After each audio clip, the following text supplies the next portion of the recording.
మార్కాపురం పట్టణంలో భారతీయ జనతా పార్టీ ఆవిర్భావ దినోత్సవ వేడుకలు ఘనంగా నిర్వహించారు.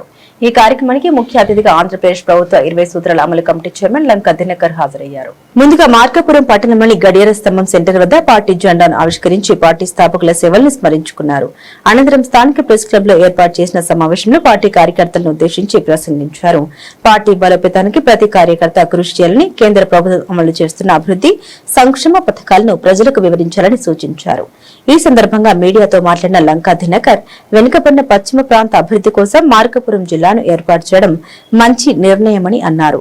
మార్కాపురం జిల్లా సమగ్ర అభివృద్ధికి కూటమి ప్రభుత్వం కట్టుబడి ఉందని తెలిపారు. ముఖ్యంగా వెలుగొండ ప్రాజెక్టు జిల్లా సమగ్ర అభివృద్ధికి కూటమి ప్రభుత్వం కట్టుబడి ఉందని తెలిపారు. వెలుగొండ ప్రాజెక్టు పనులు వేగవంతం చేసి సాగునీరు, తాగునీటి సమస్య లేకుండా చర్యలు తీసుకుంటామని పేర్కొన్నారు. గత ప్రభుత్వం వెలుగొండ ప్రాజెక్టును పూర్తి కాకుండానే జాతికి అంకితం చేసిందని విమర్శించారు.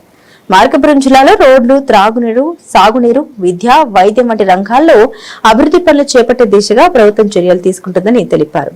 కేంద్ర రాష్ట్ర ప్రభుత్వాల సంక్షేమ పథకాలను ప్రతి పేద కుటుంబానికి చేరేలా పార్టీ నాయకులు కృషి చేయాలని పిలుపునిచ్చారు. ఈ కార్యక్రమంలో బీజేపీ రాష్ట్ర నాయకులు, జిల్లా నాయకులు, పట్టణ నాయకులు, మహిళా నాయకులు, కార్యకర్తలు పెద్ద సంఖ్యలో పాల్గొన్నారు.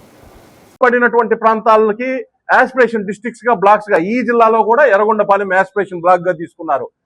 మిగతా ప్రాంతాల్లో వెనుకబడినటువంటి ఈ ప్రాంతాన్ని కూడా దానికి ధీటుగా మౌలిక సదుపాయాలు, అక్కడ ఉండేటటువంటి ప్రజలకి విద్య, వైద్యము, ఆరోగ్యానికి సంబంధించినటువంటి అవసరాలు, వాళ్ళకి ఆర్థికంగా నిలదొక్కడానికి కావాల్సినటువంటి అవకాశాలు కల్పించడానికి ఆ యొక్క ఆస్పిరేషన్ బ్లాక్స్ ఎర్రగొండపాలెంని కూడా తీసుకొని దాని కార్యాచరణతోటి కేంద్ర ప్రభుత్వ ఆశీస్సులతోటి ముందుకు వెళ్ళటం జరుగుతూ ఉంది. అలాగే పిఎం జన్మన్ కార్యక్రమం ఏదైతే ఏజెన్సీ గ్రామాలు లేకపోతే అటవీ ప్రాంతానికి కనెక్టివిటీ, వారికి కావాల్సినటువంటి మిగతా హ్యాబిటేషన్స్ కి కనెక్టివిటీ, వారికి కావాల్సిన త్రాగునీరు, వారికి కావాల్సినటువంటి గృహాలు, వారికి కావాల్సినటువంటి మౌలిక సదుపాయాల కల్పన కోసం పిఎం జన్మన్ పథకం తీసుకున్నారు.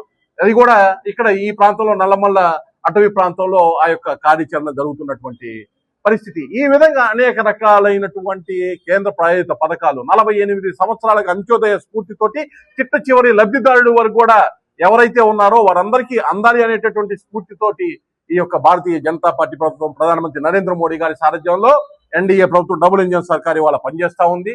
ఇదే స్ఫూర్తితోటి భవిష్యత్ తరాల్లో కూడా మంచి స్ఫూర్తిని నింపి ఇక్కడ ఉండేటటువంటి నాయకులు పటిష్టంగా ప్రభుత్వ పథకాల్ని ప్రజలకి ఏ అయితే ఉన్నాయో వాటి గురించి తెలియజేయటము, మరొక వైపు ఈ ప్రాంతం ఆకాంక్షలు, ముఖ్యంగా మార్కాపురం ప్రత్యేక జిల్లా ఏర్పడాలనేటటువంటి నినాదాన్ని తీసుకోవటమే కదా, విధానపరంగా అది పూర్తయ్యే వరకు ముఖ్యమంత్రి గారికి ఎప్పటికప్పుడు నివేదికలు ఇస్తూ దాన్ని పూర్తయ్యేటటువంటి విధంగా దానికి కావలసినటువంటి కార్యాచరణ తీసుకోవటం.